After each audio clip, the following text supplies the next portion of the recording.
Buenos días a todos, mi nombre es Cristian Gómez, soy residente de primer año del programa de Medicina de Urgencias. El día de hoy la actividad del programa es la evaluación crítica de un artículo en el contexto del club de revistas. El artículo que les planteo para el día de hoy es el Tactic Trial, que es un ensayo que evalúa el rendimiento de las pruebas viscoelásticas en relación o comparado con las pruebas de coagulación convencionales en los desenlaces duros de la reanimación de los pacientes con choque hemorrágico en el contexto del trauma. Le agradezco al doctor Carlos Vallejo, quien me brindó su asesoría para la construcción y para la elaboración de la charla. Es importante que hablemos de esto el día de hoy, lo que nos reúne, debido a que lo que hacemos habitualmente en el escenario de paciente emergente es que indicamos una reanimación hemostática o una terapia hemostática que habitualmente es empírica, y esto no solamente aplica para el paciente con trauma, sino que aplica para el paciente con una hemorragia mayor.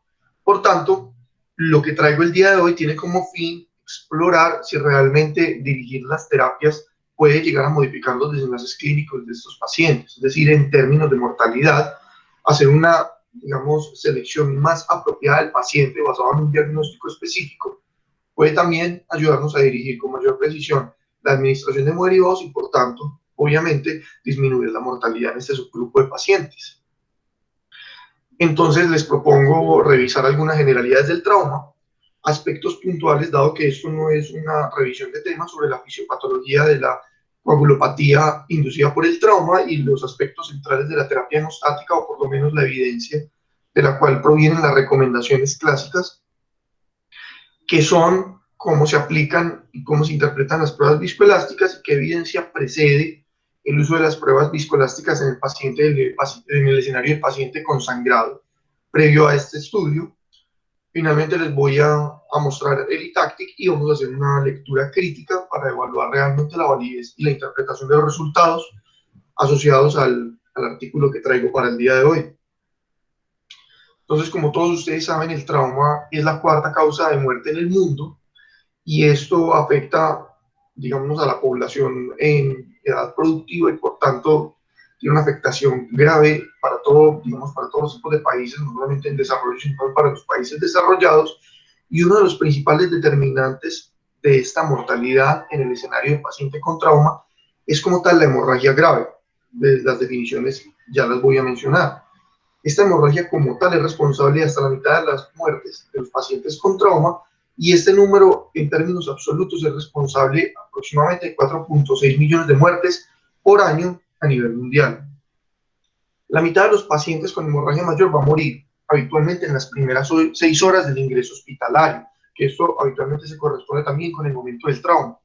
Y existen dos formas de presentación de la mortalidad del paciente con hemorragia, y es una atribuible a la exsanguinación, que tiende a ser una muerte desde el punto de vista epidemiológico con un comportamiento mucho más temprano y más cercano a la hora del trauma, y otra que es más tardía, que generalmente se presenta en el contexto de la falla orgánica múltiple producto de la hipoperfusión sistémica.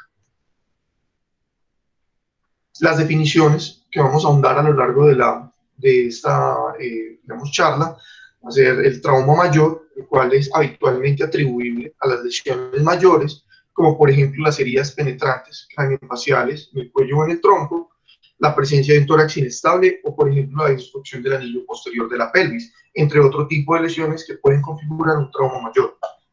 Una de las definiciones más importantes que vamos a acuñar durante toda esta charla propiamente es la hemorragia mayor, que es una definición que se atribuyeron los propios autores a la hora de construir el artículo y construir y de conducir el ensayo clínico. Entonces, hemorragia mayor es sinónimo de lo que es hemorragia importante o hemorragia grave. Tiene múltiples definiciones, pero la más aceptada, digamos, mundialmente, en términos, por ejemplo, de unificar criterios para realizar investigación, es que el paciente haya recibido como mínimo una unidad de glóbulos rojos 2 horas posteriores al trauma. Hay otra definición diferente a esta, que es la hemorragia masiva, que es aquella que amenaza directamente la vida y en la cual ya se ha logrado restaurar, o digamos, ya se ha perdido más del 50% de la volemia en 3 horas, o es mayor a 150 mililitros por minuto, mayor a 10 minutos, que en este caso, desde el punto de vista operativo, es diferente a lo que es la hemorragia mayor.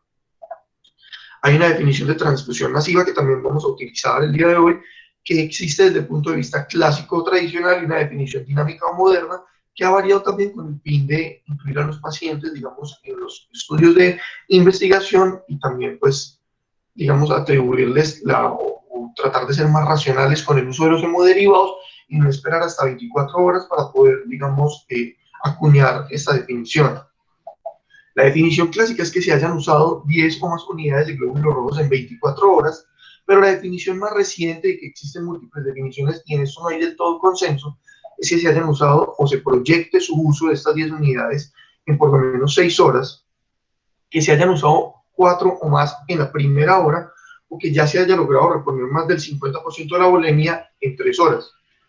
Aquí importante resaltar es las definiciones, uno más importantes que se utilizan para la conducción de este estudio fueron la hemorragia mayor, es decir, que se haya usado como mínimo una unidad de glóbulos rojos, pero ellos lo utilizaron en las 3 primeras horas del trauma, y la definición de transfusión masiva clásico tradicional, que es el uso de 10 o más unidades de glóbulos rojos en 24 horas.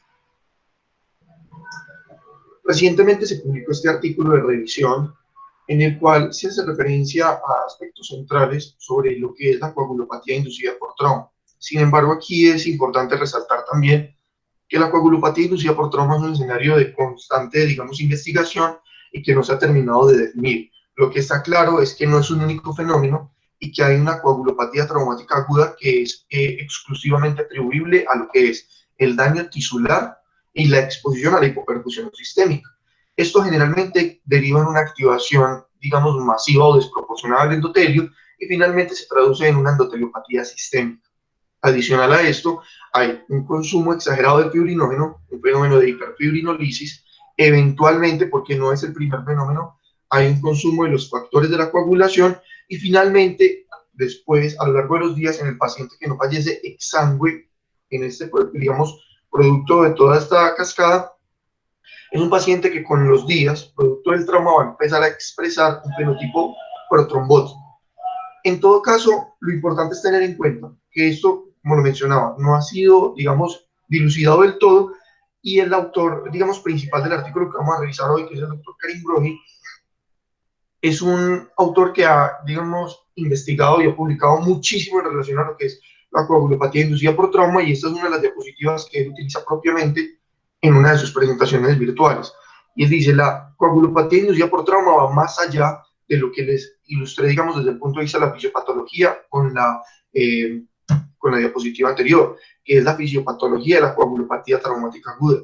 A esto hay que incorporarle el efecto deleterio de lo que hacemos nosotros con la incorporación de las maniobras de reanimación basadas, por ejemplo, en la administración de altos volúmenes de cristaloides, dentro de los cuales no solamente vamos a precipitar un empeoramiento, digamos, de la coagulopatía debido a la hemodilución, sino también al hecho de que vamos a contribuir a un empeoramiento de la hipotermia. Y finalmente, todo esto se ve superpuesto por un problema de índole mayor, que es aquel paciente que sobrevive, pero que con los días empieza a expresar un fenotipo protrombótico que empeora los desenlaces del paciente que incluso sobrevivió inicialmente al manejo del trauma. Entonces, basados en todo lo anterior y al hecho de que la coagulopatía inducida por trauma es una realidad palpable del paciente que llega al servicio de urgencias, incluso antes de haberse o haber estado expuesto a cualquier tipo de administración de cristaloide o a la hipotermia, entre otras cosas, únicamente producto del daño tisular y de la hipoperfusión sistémica. Estos pacientes, iniciamos en ellos un protocolo de reanimación que se ha denominado terapia hemostática empírica. Y esta terapia hemostática empírica, que algunas veces, dependiendo de la gravedad del paciente y de acuerdo a la regla de predicción clínica que utilicemos en el servicio de urgencias, lo denominamos protocolo de transfusión masiva, que de acuerdo a los autores que hablan mucho sobre el tema, consideran que es una definición errónea. Ellos plantean, pues deberíamos hablar de que cuando indicamos un protocolo de reanimación hemostática, que es basado en la administración empírica de 1 gramo de ácido tranexámico en las primeras 3 horas, producto de la evidencia que aportó el CRASH-2, y una reanimación balanceada, una relación de hemoderivados 1-1-1, pues realmente estamos hablando de que no se está activando un protocolo de transfusión masiva, sino que se está activando un protocolo de hemorragia mayor para el manejo del paciente con choque hemorrágico de origen traumático, y que la transfusión masiva lo que es simplemente una consecuencia de una condición clínica que me llevó a eso. Por tanto, estos son los dos estudios más grandes, o por lo menos del background que hacen los autores del artículo, donde ellos argumentan el manejo de estos pacientes definitivamente para todos debe incluir la administración de tranexámico y la administración de una relación balanceada de hemoderivados, lo cual está claro que aumenta la probabilidad de supervivencia en estos pacientes comparado con la administración de una relación más alta de glóbulos rojos en relación a al plasma y a las plaquetas. De hecho, digamos, para ampliar la discusión hay que tener en cuenta que las guías de práctica clínica para la medicina de combate y del entorno prehospitalario sugieren incluso como una de las primeras líneas de tratamiento no la administración de hemoderivados en relaciones balanceadas, sino de acuerdo a la disponibilidad de sangre total, la administración de unidades de sangre total. Esto, naturalmente, con los limitantes, digamos, de la obtención de esta muestra o, digamos, de este producto y al mismo tiempo el almacenamiento, pero con las, digamos, ventajas de que aporta más porcentaje de factores de la coagulación, un mayor recuento plaquetario, en términos generales aporta menos, digamos, proporción de hematocrito, pero sí esto se garantiza en un menor volumen en relación a lo que sería, por ejemplo, la administración de una unidad de cada paquete de hemoderivados. Entonces, es importante tener en cuenta también este aspecto. Y más allá de lo que hacemos con el paciente, perdón, cuando iniciamos la reanimación, es evaluar la hemostasia. Lo que se hace habitualmente es dividir las pruebas del monitoreo de la coagulación o de la evaluación de la hemostasia basadas en lo que se ha definido en la literatura como pruebas de coagulación convencionales y pruebas viscoelásticas. Las pruebas de coagulación convencionales han sido agrupadas clásicamente en estas: el tiempo de protrombina y su corrección internacional, el tiempo de tromboplastina parcial activado, el recuento plaquetario y el fibrinógeno.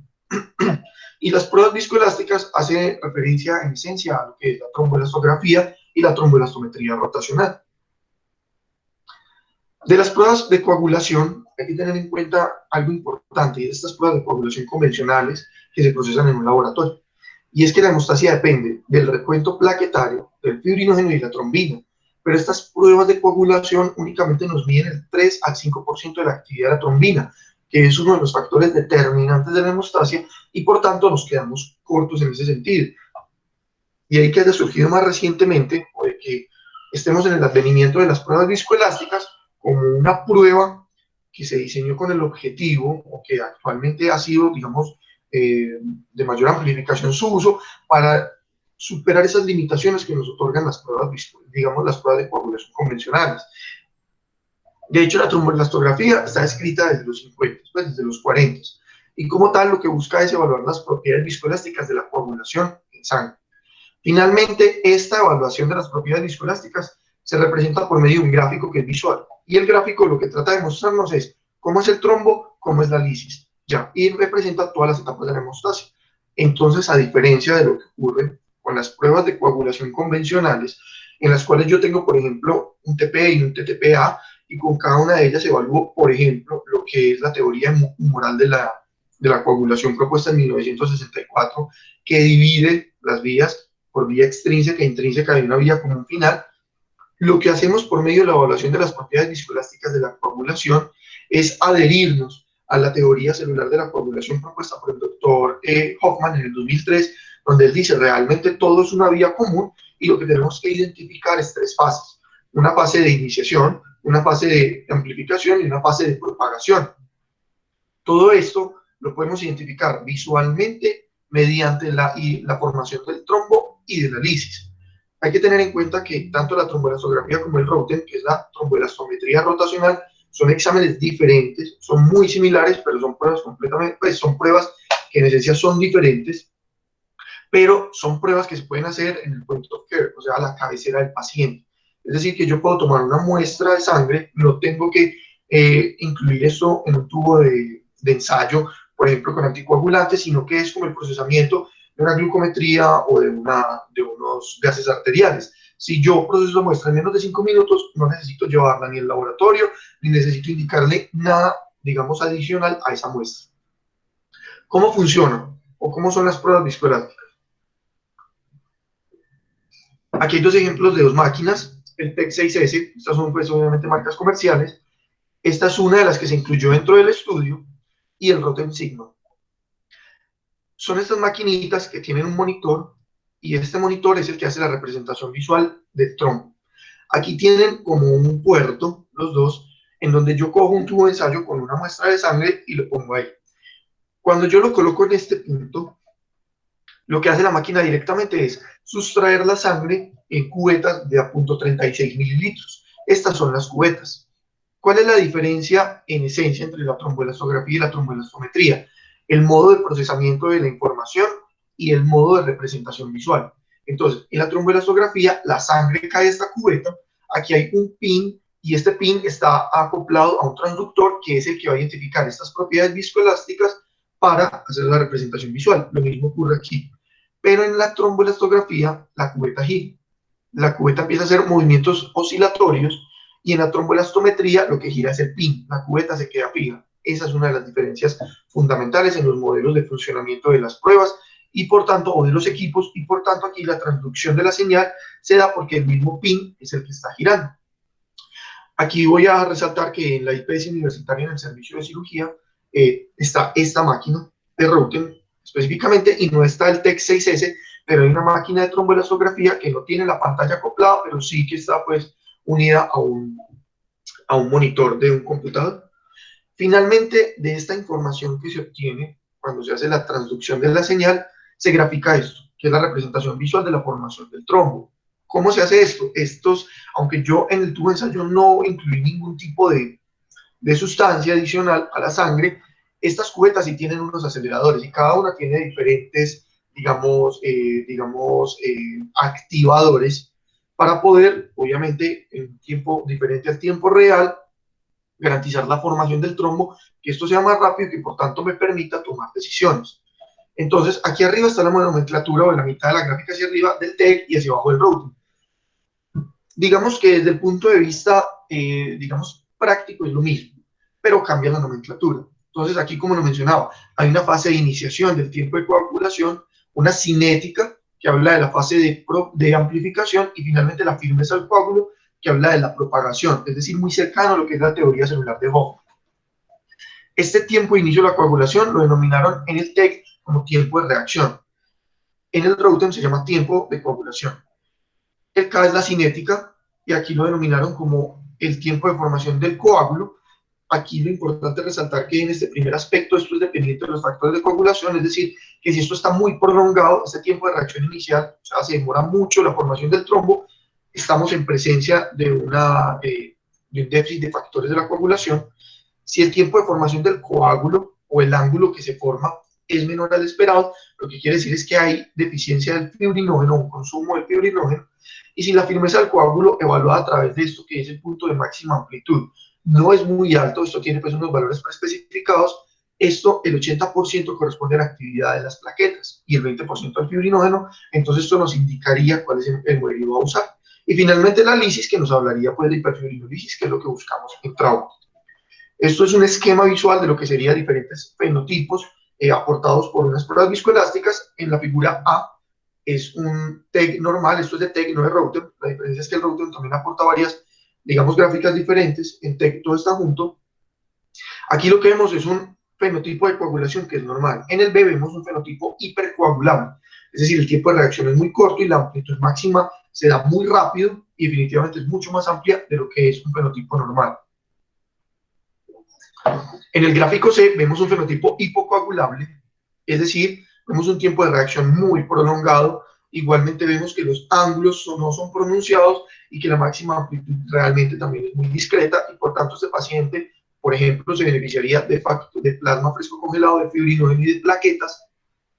Y finalmente, el perfil D, que es el perfil que más, con mayor frecuencia se ve en trauma, es el perfil del paciente que no es tan, normal. El inicio del tiempo de coagulación es diferido, pero no es tan escandaloso como el fenotipo hipocoagulable, pero la principal característica es la hiperfibrinolisis.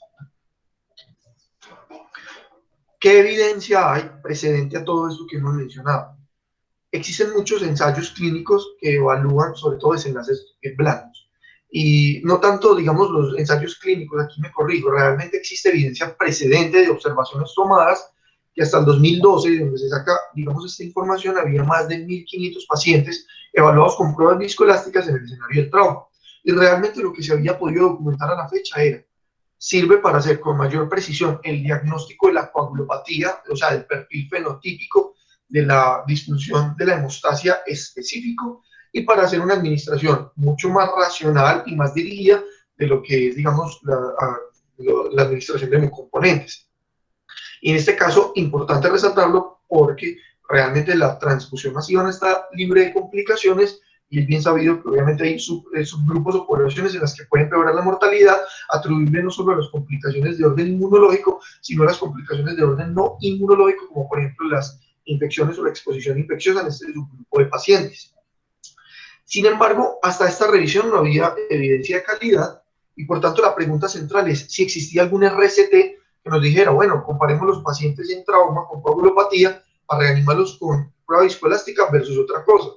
En este caso se planteó este RCT en el 2016, que lo que tiene limitantes es un tamaño de muestra muy reducido, y que fue un estudio que se desarrolló en un único centro. Obviamente esto va a tener pues un mayor sesgo porque va a ser dependiente del funcionamiento y, digamos, de la experticia que tuviera este centro para el manejo de los pacientes, la disponibilidad de los tiempos, dado que el trauma es una condición clínica que es dependiente también de la disponibilidad del quirófano y del especialista.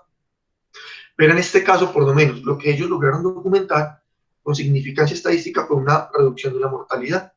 Asimismo, redujeron la administración o la necesidad de administración de plasma y de plaquetas, pero digamos, en la literatura está escrito en otros artículos que generan, digamos, la discusión, que el grupo de comparación no fue un grupo, digamos, ideal. Fue una comparación con un grupo subóptimo debido a que fue expuesto a una menor, digamos, proporción de terapia empírica, y por tanto eso fue uno de los factores determinantes en la mortalidad aumentada de este subgrupo. Aquí en esta curva de supervivencia vemos que las gráficas no se cruzan, y que finalmente pues existe una diferencia en lo que es el porcentaje de supervivencia, que tiene incluso significancia estadística para este subgrupo.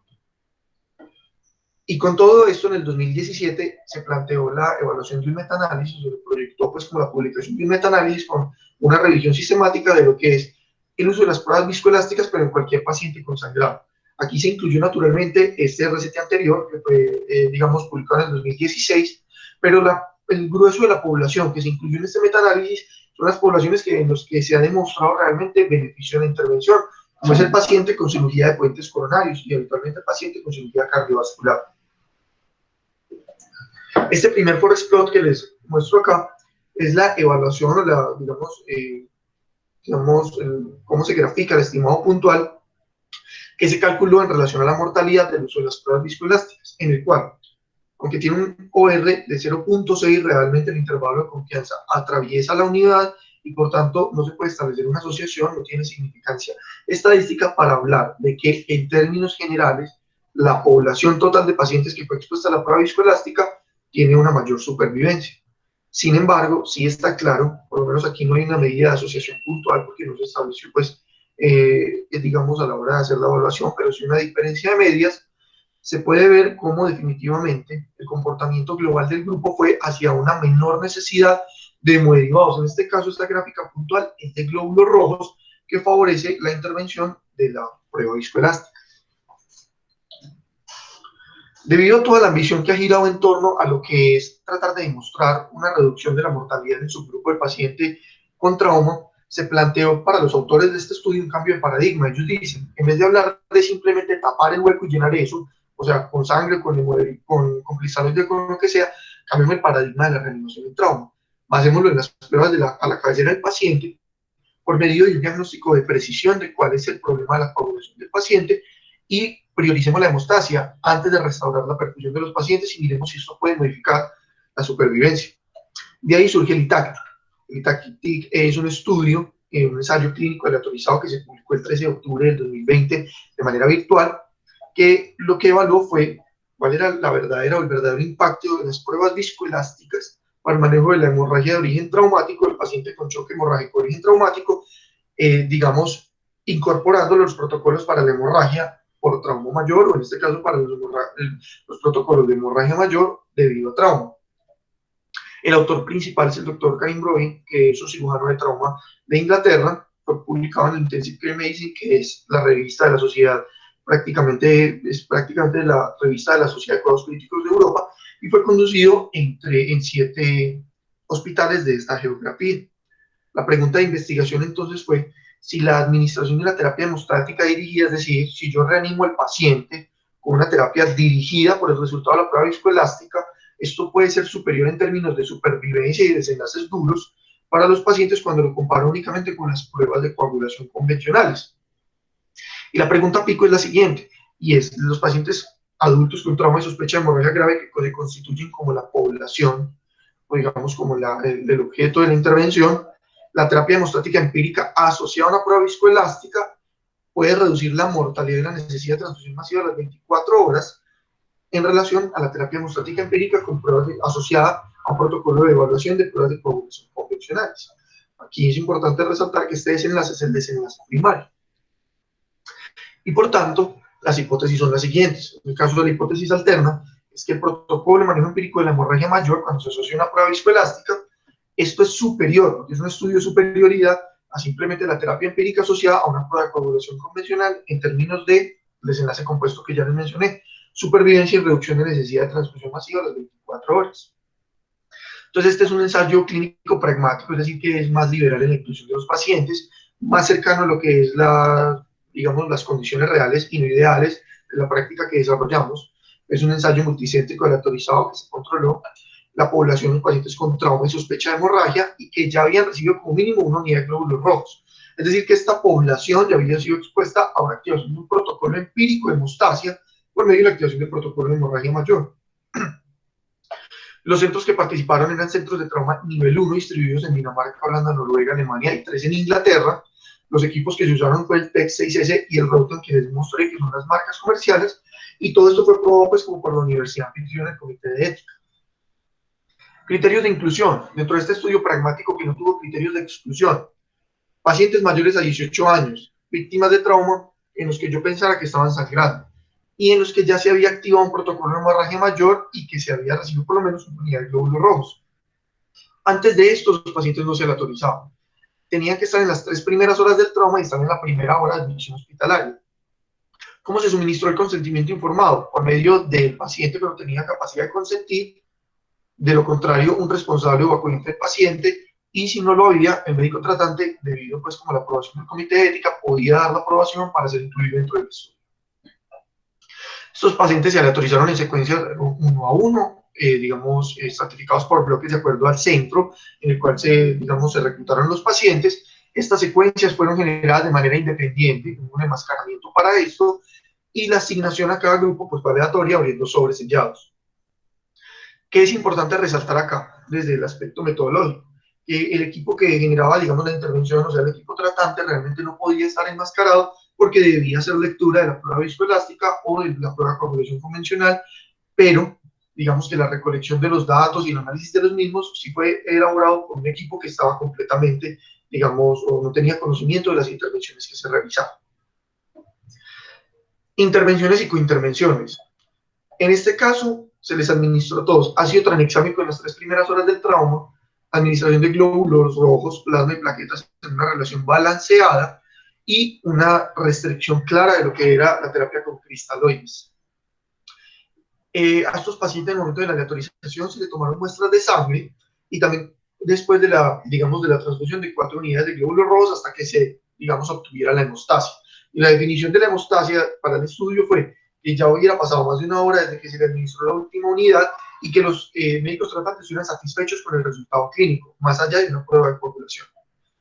Y estos pacientes, pues, fueron aleatorizados a estas 2 intervenciones que ya les mencioné, y hay que tener en cuenta que la terapia hemostática, de acuerdo al algoritmo TACTIC, se definió, a la administración, si era de fibrinógeno, una dosis inicial de 2 gramos, o, bien fuera por medio de concentrado de fibrinógeno o de su equivalente en crioprecipitado, o un pool de plaquetas que era 4 unidades de plaquetas estándar. Esto se publicó en el protocolo en el 2017 que nos dice, aquí como ejemplo, si en las pruebas de coagulación convencional el fibrinógeno es menor a 2, le pongo inicialmente 2 gramos o 4 gramos adicionales si persiste con un consumo de fibrinógeno. Si tiene menos de 100 plaquetas, le pongo un pool que son 4 unidades de plaquetas estándar.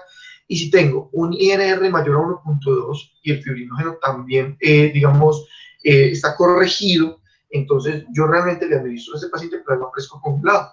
Aquí pongo el ejemplo de la tromboelastografía. Si la máxima amplitud es menor a 20 milímetros, entonces le administro fibrinógeno. Si tiene una máxima amplitud menor a 45 milímetros, plaquetas. Si tengo, por ejemplo, un tiempo de formación del coágulo mayor a 120 segundos, entonces el paciente le administro plasma fresco congelado. Y finalmente, si el porcentaje de bicis es mayor al 10% del final del gráfico, pues este paciente le indico dosis repetidas de ácido tranexámico, algo que no ocurrió en el grupo de la coagulación convencional, dado que no hay forma de evaluar cómo administrar, o digamos otra forma de evaluar, digamos un marcador de hiperfibrinolisis diferente a la prueba viscoelástica. Desenlace primario, que estuvieran vivos y libres de transfusión masiva a las 24 horas. Secundario, mortalidad en diferentes puntos de corte, el número total de moridos usados, días libres de ventilación mecánica, estancia en UCI, entre otros, además de la evaluación de los eventos adversos atribuibles a la transfusión. Tamaño de muestra, en total reclutaron 392 pacientes, pudieron haber reclutado solo 340, pero lo hicieron proyectando una tasa de abandono del 15% para demostrar una reducción de la mortalidad de un 28% a un 15%, que en principio fue muy ambicioso, pero basado en datos presentes que ellos tenían. Los desenlaces se evaluaron por medio de un análisis por intención a tratar y por protocolo, debido a que muchos pacientes se desviaron del protocolo y por tanto pues se hicieron esos respectivos ajustes. Aquí simplemente para tener en cuenta que los subgrupos preespecificados de TEC y de coagulopatía, por ejemplo, y entre otros, estos pacientes, como la definición para el estudio, incluía una imagen de diagnóstico e incluía el resultado de un INR inicial. Esto no se obtenía rápidamente, por lo menos antes de una hora. Estos pacientes, como no se conocía esta información, no se pudieron aleatorizar ni estratificar por subgrupos desde el principio, y por tanto estos subgrupos se analizaron de manera independiente, pero no estratificados, y por tanto no quedaron bien balanceados. Entonces esta es, digamos, un aspecto a tener en cuenta a la hora de evaluar los, digamos, la validez de los resultados. Resultados que se obtuvieron: el total de pacientes que se incluyeron y que, digamos, que se aleatorizaron y que otorgaron consentimiento informado, los mismos se analizaron. Por tanto, esto confirma que con el análisis por intención a tratar, los grupos fueron balanceados en términos de factores de pronóstico. Por ejemplo, el índice de gravedad de trauma, 26 y 26 para los dos, igualmente la tensión arterial, la frecuencia cardíaca, entre otros. Sin embargo, hay un desequilibrio en la proporción de pacientes con INR mayor a 1.2 desde el ingreso al estudio, que es mayor al grupo de las pruebas de coagulación convencionales. Desenlace primario, es decir, qué proporción de pacientes estaba vivo y sin transfusión masiva a las 24 horas. En el grupo total de pacientes por intención a tratar, el desenlace primario se obtuvo en el 67% de los pacientes con prueba viscoelástica y en el 64% de la prueba de coagulación. El estimado puntual es un OR de 1.1, muy amplio, atraviesa la unidad. Es decir, no se puede establecer la asociación, no se rechaza la hipótesis nula, y por tanto, realmente aquí queda claro que no se demostró una mejoría de la supervivencia, ni tampoco de la necesidad de haber, pues en este caso, el desenlace compuesto, de haber requerido una transfusión masiva. En el análisis por protocolo tampoco se demuestra. Y cuando hago el análisis por subgrupos, aquí simplemente resalto que en el grupo del trauma encefalocraneano, que fue grave, una, digamos, reducción absoluta de la mortalidad en este subgrupo, 64 versus 46%, pero tiene un rango de dispersión muy amplio. Claramente el intervalo de confianza atraviesa la unidad y por tanto se pierde la significancia estadística. Y aunque los autores pretendan plantear que hay una reducción de la mortalidad en este subgrupo, realmente esta, digamos, afirmación no se puede establecer desde el punto de vista estadístico. Desenlaces secundarios: la mortalidad a las 24 horas igual, una diferencia de 3 puntos porcentuales entre grupos. El comportamiento en el tiempo es exactamente el mismo. No hubo diferencias entre la necesidad de transfusión masiva entre subgrupos, y la incidencia de eventos tromboembólicos fue menor en el grupo de la prueba viscoelástica, pero no alcanzó la significancia. Entonces es solamente una tendencia. Aquí la gráfica de supervivencia nos muestra lo que ya hablamos, y es: se superponen las curvas, se superponen los intervalos de confianza, no hay significancia estadística. Por tanto, en el análisis por intención a tratar no hay una reducción de la mortalidad.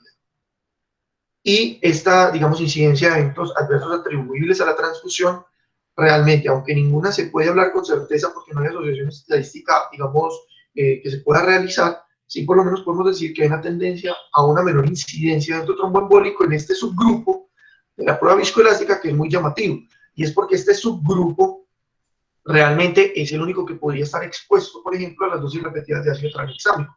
de la prueba de coagulación convencional no, y realmente no una mayor proporción. Es importante resaltar ese aspecto. Entonces, ¿qué se puede discutir desde el punto de vista crítico? Aunque el objetivo era individualizar el cuidado de los pacientes, que no fueran simplemente llevados todos a un paquete de trauma, es decir, paciente que llega vuelto nada por un trauma, entonces decir, listo, paquete de trauma, 444 o 666, de acuerdo al centro de práctica, realmente fuera más individualizado, es decir, bueno, listo, 2 de sangre, 4 de plasma y no le ponemos plaquetas, que por ejemplo la máxima amplitud en el coágulo se ve que está normal, etcétera, etcétera. Realmente no pudo identificar diferencias. Ellos argumentan que este estudio tuvo una menor proporción de pacientes con coagulopatía inducida al trauma a lo que realmente dice la literatura. Sin embargo, en el grupo de, digamos, como lo vimos que no estaba balanceado en la corte total, la incidencia fue del 28%. Y realmente, en el artículo de Nature publicado recientemente, que no, es una revisión muy completa, nos dice que la proporción normal o la incidencia de coagulopatía inducida por trauma en la población pues, general, en todos los estudios, es del 25%. Por tanto, no estoy de acuerdo con esta afirmación que hacen los doctores.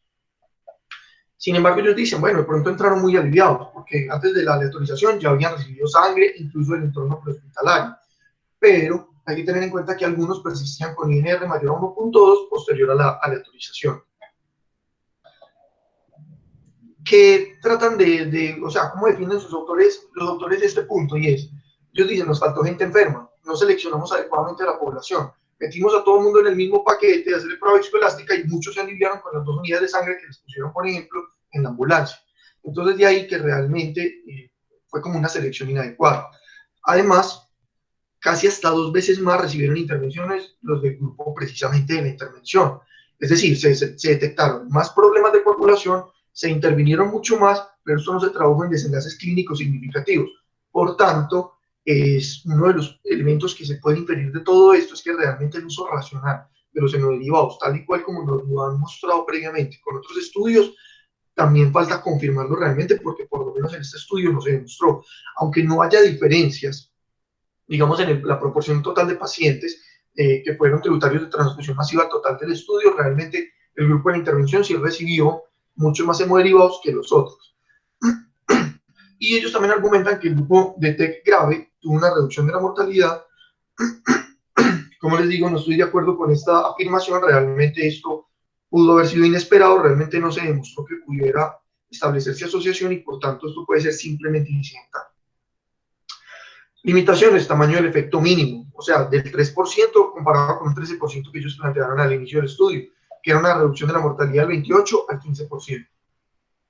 No se realizaron pruebas en los controles, pues pruebas viscoelásticas, y la interpretación de estos análisis por subgrupo realmente, como no fue estratificada desde el principio, pues deja también mucho que desear.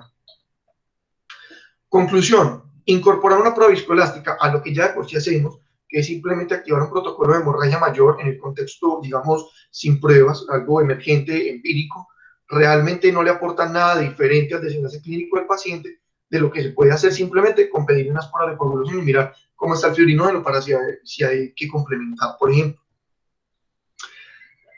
Desde el punto de vista crítico, ya para terminar, entonces evaluamos a ver realmente la validez y estas conclusiones que estos autores plantean, si sí estamos de acuerdo con esto, y entonces vemos que los pacientes definitivamente iniciaron con los mismos elementos de factor pronóstico, pues a excepción de la coagulopatía que no fue balanceada.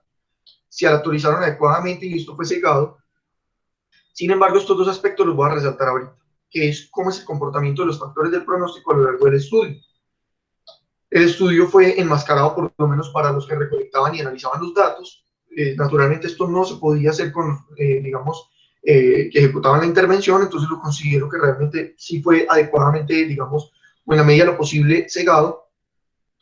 Los grupos no fueron balanceados igualmente al final del estudio, debido a que hay factores del trauma que son determinantes en la mortalidad, diferentes a la hemorragia, como por ejemplo un trauma encefalocraneano grave, y esto lo desconocemos realmente cómo fue, digamos, la proporción de estos pacientes, porque no se aleatorizaron de manera balanceada desde el principio. El seguimiento fue completo, se hizo un análisis por intención a tratar y no se detuvo tempranamente, lo cual puede sobreestimar los resultados.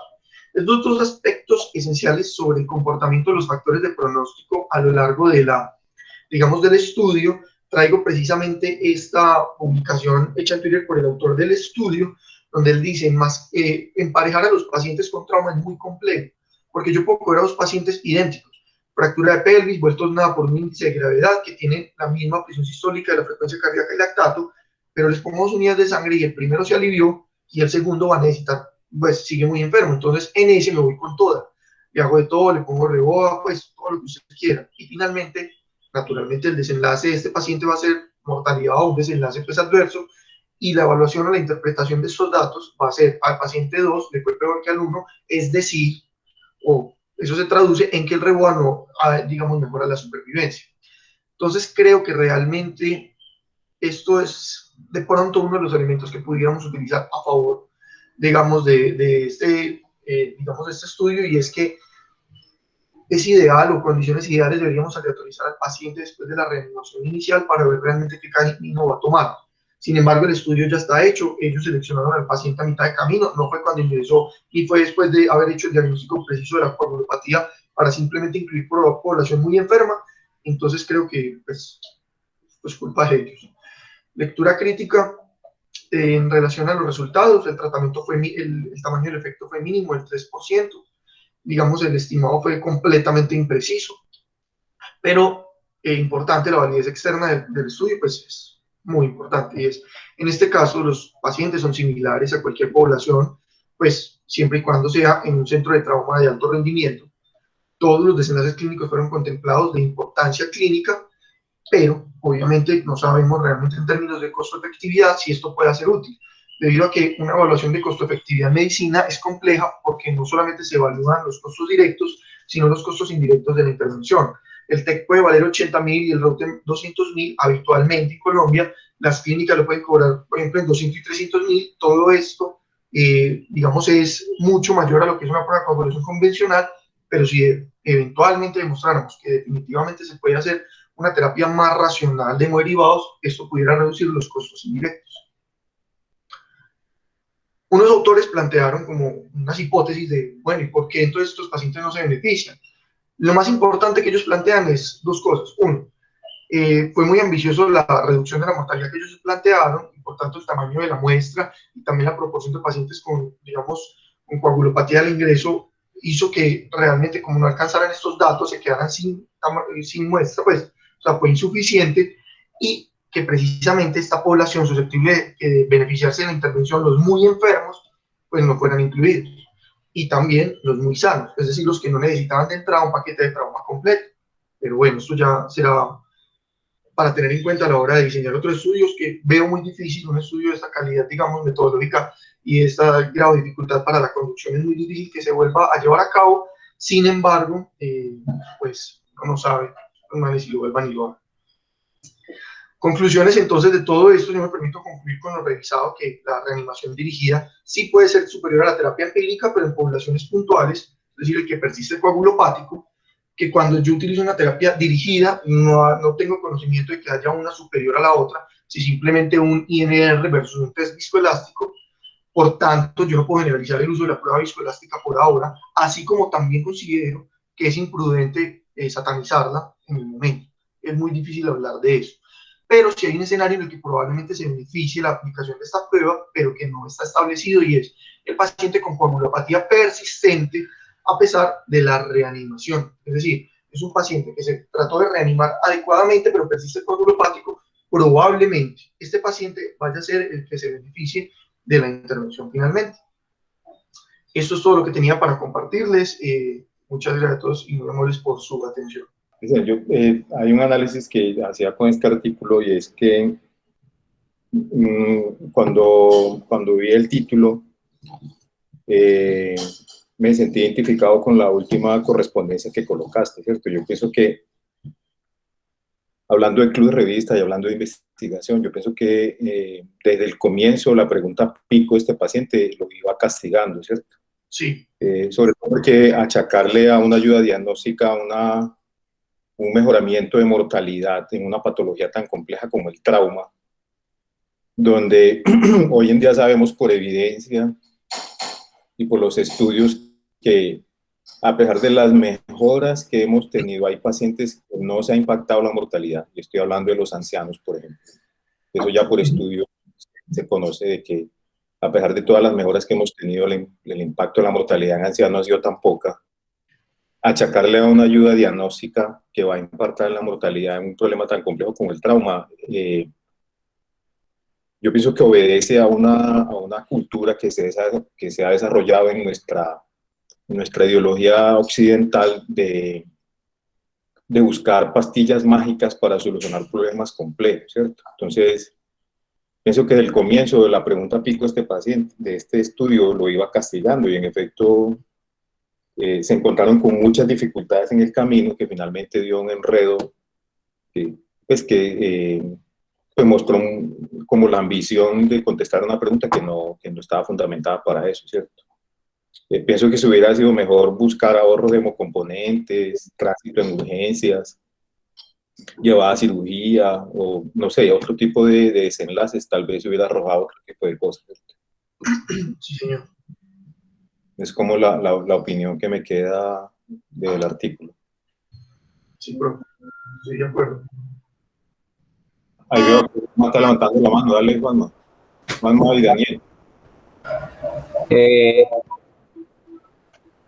Hablo yo, Juanma. Ah, bueno, no, yo, pues la intervención Ya que quería... arrancó usted, Daniel, hágale. Ya le quitó el puesto al docente, hágale. Ah, yo la levanté primero. No, pues realmente lo que yo quería decir va como en tendencia a lo que decía el profe Barros, y me gustó mucho la frase, buscar curas mágicas para problemas complejos, y en estos días que yo estaba revisando el tema del ácido tranexámico, pues nos vamos a lo mismo. O sea, es como en una cosa tan grave como el sangrado, entender que una sola intervención, sin mirar el resto de cointervenciones como el manejo quirúrgico, transfusión de derivados, entre otras cosas, tengan un impacto, ya como dice el profe, de entrada va perdido. Y si digamos que por un lado uno queda como triste, pues eso, por ejemplo, la percepción pues, que decía Cristian, es de que no sirven las cosas. Y ahí es donde uno dice, ¿por qué siendo intervenciones como, por ejemplo, el ácido tranexámico, vuelvo al tema, por ejemplo, de TEC, que tiene una plausibilidad biológica, así como los patrones que se ha visto que no todos los pacientes tienen un patrón de hiperfibrinolisis, sino que unos son hipofibrinolíticos o tienen una fibrinolisis normal y algunos se beneficiarían de este tipo de intervenciones y no lo hemos representado en la investigación. Entonces ahí es donde uno como que se replantea eso, pero yo creo que va más en el sentido de que no demuestran resultados, es por esos desenlaces digamos, Ambicioso. tan grandes, tan ambiciosos. Exactamente. Muchas gracias. Sí, estoy de acuerdo pues con Daniel. No solamente me parece que, digamos, el resultado es tan ambicioso, pues que ellos se plantearon el desenlace, como lo dice el artículo al final, les dice, bueno, sí, nos quedó claro que no sirve, pero ¿por qué? Y es porque realmente, o en mi opinión, es una población muy mal seleccionada. No quiere decir que no sirva, sino que es como lo que vos decís, por ejemplo, Daniel, hay fenotipos, digamos, de pacientes posteriores al trauma que van a tener tendencia hacia la trombosis, otros hacia el sangrado, e identificarlos puede impactar en el pronóstico de estos pacientes, pero no es la única intervención que va a ser determinante en la supervivencia de ellos, ni en el tipo de desenlaces. Y precisamente no es la mayor proporción de ellos, es un cuarto de los pacientes, pues, que realmente se van a beneficiar de, digamos, de la intervención y por tanto, digamos, la inclusión a estos estudios debería ser con ese 25% de los pacientes y no tan liberal, digamos, como se planteó en este estudio. Bueno, el profe Juan Manuel quiere intervenir. Muchas gracias. Y muchas gracias, Daniel. A mí el artículo me gustó mucho, me parece que es un artículo bien hecho. El problema son los que ya ustedes mencionaron. Saco, pues como hay dos cosas que me parecen interesantes y es, la primera, lo que vos dijiste de que realmente los protocolos de transfusión masiva no son protocolos. O sea, la transfusión masiva se convierte en un desenlace, incluso un desenlace no deseado en un paciente gravemente enfermo. O sea, hay protocolos de transfusión o protocolos de reanimación hemostática o de reanimación empírica, como vos lo mencionaste, que muy probablemente hay cosas que a uno le predicen que va a necesitar una transfusión masiva, pero finalmente la transfusión masiva es lo que necesita el paciente, no lo que yo estoy tratando de hacer con él. Y creo que tenemos que tener mucho cuidado con eso, porque activar usted 10 unidades de glóbulos rojos, 10 de plasma y 10 de plaquetas de entrada en cualquier paciente no es un uso racional de los recursos. De hecho, cada vez estamos utilizando paquetes de trauma, digamos, más pequeños y evaluando la respuesta del paciente a ellos. Y recientemente, pues, se está haciendo mucho estudio con la sangre total. Es como el nuevo líquido, el nuevo hemoderivado para la reanimación en trauma. Hay que tomar en cuenta que en el trauma el problema fundamental no es la reposición de hemoderivados, el problema fundamental es la reparación del daño. Entonces, como bien lo decía el profe Barros, poner sangre o poner hemoderivados, independientemente de que sea guiado por tromboelastografía o que sea de manera empírica, no nos va a resolver ningún problema. Yo creo que la tromboelastografía y la tromboelastometría sí tienen un papel, pero el papel es en el quirófano y no en el servicio de urgencia. Creo que cuando ya el paciente incluso en algunos artículos de revisión sobre tromboelastografía, lo que se recomienda es que una vez se haya parado el sangrado del paciente, ya sea por vía quirúrgica o por vía endovascular, se haga la tromboelastografía o la tromboelastometría, sobre todo en aquellos pacientes que persisten con sangrado que no tienen un origen vascular evidente. Porque en ese contexto, en ese grupo de pacientes, sí podría tener alguna utilidad. Incluso esos pacientes son los que, por ejemplo, se benefician del factor 7 activado y de las transfusiones de grandes cantidades de fibrinógeno recombinante. Entonces, yo creo que en urgencias la inclusión de este aparato no, o al menos lo que yo he visto, porque nosotros también lo tuvimos en algún momento en Río Negro, no cambió mucho la forma en que hacíamos las cosas, ni la cantidad de hemoderivados que nosotros transfundíamos. Pues yo creo que sí lo puede hacer, pero no en el primer momento, no es una herramienta como para usar en el momento agudo. Gracias, profe. El profe Vallejo, que tenía la mano levantada. Y Santiago. Primero Santiago y luego yo. Buenos días a todos. Cristian, muchas gracias, hermano. Estuvo muy bacana la presentación. Yo quería plantear un interrogante, y es pues retomando que concuerdo pues con lo que ha dicho el doctor Robledo y el doctor Daniel, que digamos aquí volvemos a chocar como con esa fidelización de la pirámide de cuáles son los mejores estudios epidemiológicos, donde normalmente pues los metaanálisis y después los RCT siempre están en la cima de la pirámide. Yo pienso que en un escenario como este, donde es tan difícil, por ejemplo, homogeneizar las intervenciones, ¿cierto? Los autores hicieron algo muy extraño a la hora de usar el TEC, y fue que lo hicieron después de ponerle al paciente 4 unidades y no siguieron pues los algoritmos que regularmente se toman, que es, por ejemplo, tomar las muestras después de los 10 minutos de administrar cualquier hemoderivado.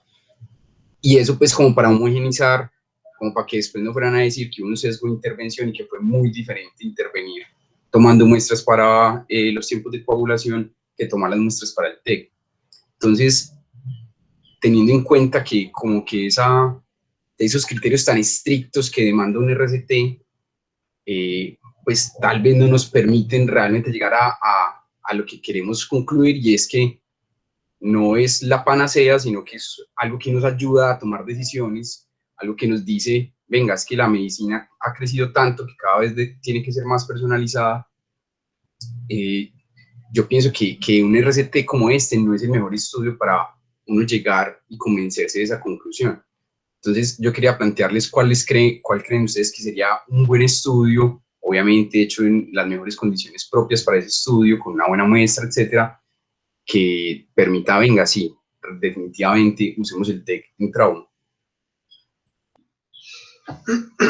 Santi, pues a ver,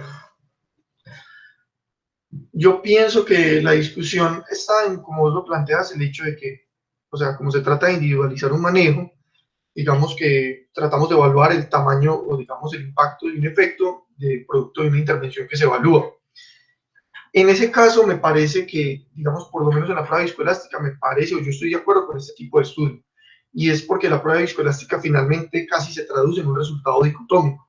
Entonces, yo sí puedo evaluar el impacto del efecto, y es decir, el resultado de la prueba viscoelástica me puede dar la diferencia, o sea, puedo evaluarlo, digamos, como en este estudio, en transfusión masiva, sí o no, punto. Ya si yo, por ejemplo, hablara de otro tipo de estudio, por lo extrapolara, ejemplo, a ecografía, y decir que voy a plantear una, un RCT, lo veo más complejo, porque, digamos, no me permite obtener ese tipo digamos, de variables dicotómicas al final. Digamos, es más amplio porque yo puedo tener muchos más hallazgos producto de la incorporación de un protocolo. En este caso, yo pienso que fue, pues, ideal. Realmente no estamos evaluando la intervención de la transfusión, sino la prueba viscoelástica, pero prácticamente llegamos a eso y como tal pienso que es un ensayo óptimo para la evaluación de un efecto, que me parece pues como que eso es lo que está diseñado. No sé qué piense pues el doctor Vallejo y pues doy pie, aprovecho para que también intervenga y nos colabore pues como con el interrogante. Pues hombre, ¿por qué me chutas la papa caliente a mí? Pues porque me Mentiras. dejaron Vamos, vamos. embalado. Bueno, no, quiero pues decir varias cositas. La primera es, Cristian, muchas gracias. Excelente ejercicio de análisis crítico. Eh, los análisis tienen que ir orientados hacia allá y es a tratar de hacer, digamos, una evaluación integral y también poner en perspectiva pues los resultados y los hallazgos del estudio para ver eso pues en qué nos puede ayudar. Respondiendo inicialmente a la pregunta, pues todos saben que desde el punto de vista metodológico, la evaluación de una intervención eh, es, es esencialmente debería hacerse a través de un ensayo clínico aleatorizado. Pues digamos que el, el, la metodología que nos ofrece nos permite disminuir al máximo la confusión que nos puede generar, sobre todo lo que menciona el autor en ese trino que vos mostraste y es cómo hacer para comparar a la población que quiero comparar. Eso pues en principio. Ahora, pues digamos que yo devolvería esa pregunta a Cristian, pues que fue quien lo presentó, y es si al día de hoy solamente estuviera presente el estudio de Gómez, que fue el primero que mostraste, donde se evaluó la tromboelastografía en población con trauma y donde mostraste una mejoría de la supervivencia que estaríamos discutiendo en estos momentos con respecto a la implementación del tromboelastograma para el manejo de los pacientes con víctimas de trauma. ¿Sí? Entonces, lo primero que tenemos que hacer ahí es que los resultados también no nos pueden sesgar y es por eso importante el análisis crítico. ¿Sí?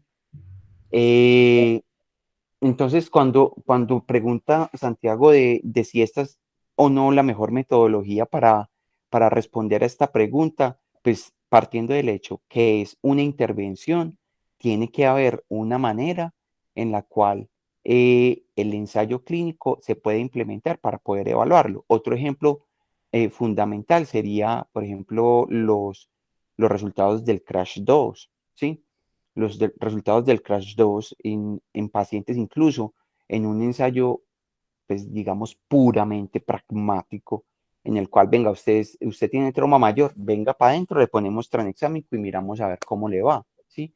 Y los resultados del CRASH 2 al día de hoy los estamos implementando, ¿sí? Lo que pasa es que ese estudio que presenta Cristian tiene dificultades de orden metodológico que hacen que nosotros hagamos crítica de ello y obviamente que sus resultados finalmente, como no fueron positivos, pues digamos que fue lo que pasó ahí en este sentido y será finalmente que es el problema del tromboelastograma o el problema de cómo desarrollaron el estudio, ¿sí? Entonces, ayer discutía con Cristian y yo por lo menos soy de la postura de el problema no es el tromboelastograma como tal, sino el problema es cómo se desarrolló el estudio. Y soy también de la postura de que si se selecciona inadecuadamente la población, y por eso le dije a Cristian, miremos en qué consiste la fórmula fisiológica, y es en quienes quisieron evaluar el tromboelastograma, ¿sí? Y en este caso creo también que fue inadecuadamente seleccionada la población para poder evidenciar los resultados. Entonces, si usted está evaluando población primero que no está tan enferma, donde usted pueda observar claramente cuáles son los resultados de la intervención, pues probablemente no vas a obtener los resultados deseados. Eso por un lado. Y por el otro lado es lo que mencionaba Cristian en algún momento, y es en cuanto a cuál es el pronóstico de la población que estás evaluando.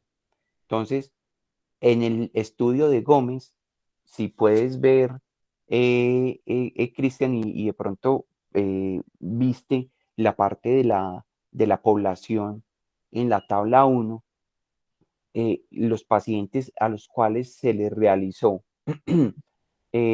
reanimación según protocolo de transfusión masiva tenían más trauma cráneoencefálico grave. Y sabemos que el trauma cráneoencefálico grave en el paciente con trauma tiene peor pronóstico que el que no lo tiene. Entonces, al evaluar los dos grupos, pues lo que encontramos es que finalmente eso pudo haber sido una de los efectos, pues una de las variables que llevó a que el efecto fuera mucho más evidente en cuanto a la supervivencia en los pacientes que se les reanimaba con el tromboelastograma. ¿Qué quisieron hacer finalmente el estudio, el ICTACTIC? Y es hacer una aleatorización basados en el trauma cráneoencefálico, pero se encontraron también que al aleatorizar estos pacientes, los pacientes no estaban tan enfermos como ellos quisieran tenerlos.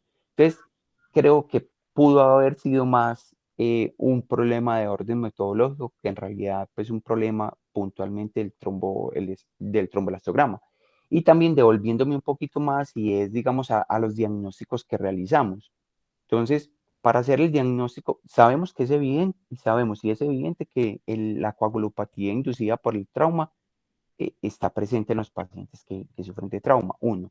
Y dos, en la forma en la que se está realizando el diagnóstico es una especie de diagnóstico tardío.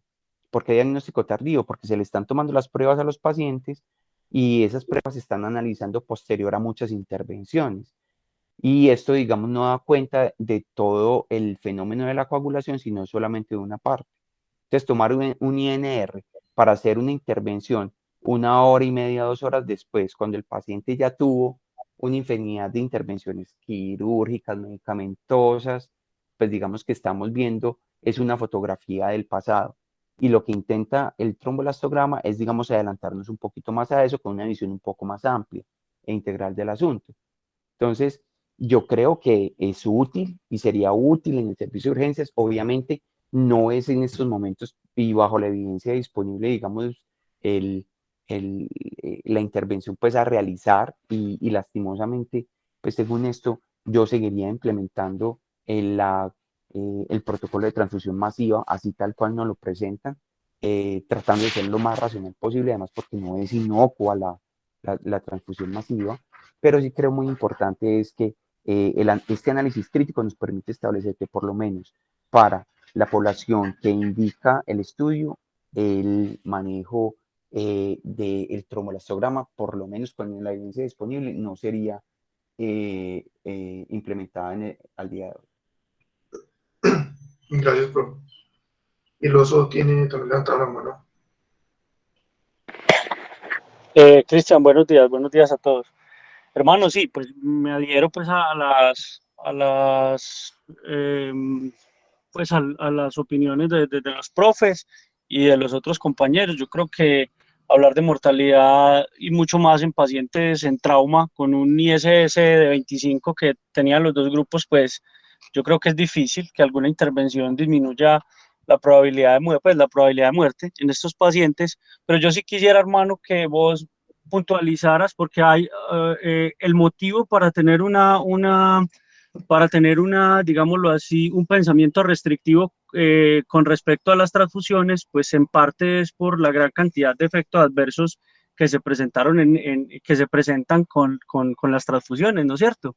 Entonces, no sé si de pronto en el estudio ellos alcanzaron a mostrar las diferencias que hubo entre los efectos adversos de la transfusión, y vos mencionaste que le habían colocado más unidades o habían transfundido más los pacientes con tromboelastografía, pero a mí no me pareció ver el número. Entonces, no sé si vos podés devolver la diapositiva y mostrarnos como cuáles son esas diferencias en cuanto a cantidad de unidades transfundidas y si hubo o no efectos adversos en esos pacientes y cómo fue la distribución en los dos grupos. Muchas gracias, hermano. Listo. No tengo la diapositiva, no la voy a poner. Lo que sí hay es que ellos no lo publicaron inicialmente, porque no lo publicaron en el artículo formal. Ellos en el suplemento, que es digamos, un documento que ellos tenían de 84 páginas, me parece a mí que trataron de difuminar esa información, como de hacerla pasar desapercibida, porque aunque lo plantean dentro de los desenlaces secundarios, es el número total de hemoderivados que fueron utilizados, y ellos después en el análisis de la discusión de los resultados, ellos plantean como, hey, venga, el grupo de la intervención recibió como un 68% más o menos de intervenciones atribuibles a los resultados de la prueba viscoelástica. Sin embargo, digamos, el grupo de las pruebas de coagulación convencionales, solamente un 30 y algo, es decir, eso tradujo en 1.8 veces más intervenciones para el grupo de la prueba viscoelástica. Y la intervención en este caso no hacía referencia propiamente a la digamos, ejecución de una prueba viscoelástica, sino a la incorporación de hemoderivados basados en el resultado de la prueba. Como lo digo, ellos incluso ellos plantean esa conclusión en la discusión y plantean que incluso desde el principio sí iba a ser un desenlace secundario, pero me da la impresión a mí de que ellos no dan, digamos, no hacen transparente esta divulgación del resultado, sino que lo hacen en el suplemento por allá todo oculto, y realmente el dato objetivo es este.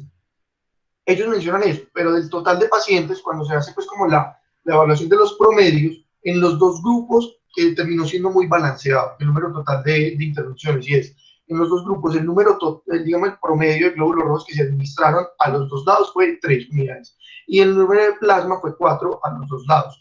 Entonces, a mí me parece que aquí hay como un dato que queda, digamos, no me deja como conforme, y es eso. Primero, como una especie de ocultamiento de la información.